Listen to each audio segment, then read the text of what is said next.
Duk wanda ya kasance ma'abocin karatu a ɗakin littattafai wato library, to lallai ya kamata ya ziyarci birnin Tianjin na ƙasar Sin domin ganin katafaren ɗakin karatun nan wato Binhai Library.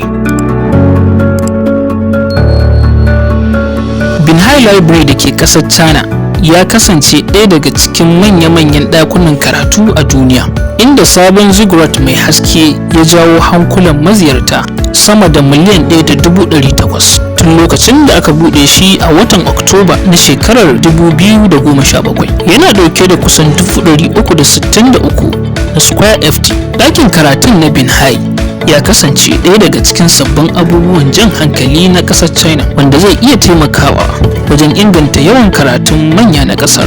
Ɗakin karatun ya sake fayyace ra'ayin wani ɗakin karatu mai kyan gani nan gaba, wanda ke ɗauke da littattafan karatu sama da miliyan 1.200. Yana kama da wani abu kai tsaye daga littafin sci-fi na sararin samaniya. Tsari mai ban sha'awa mai girman taku murabba'i 362,744 na sararin samaniya. Yana da katafaren zauren taro a tsakiya wanda aka kera don kama da katon ido.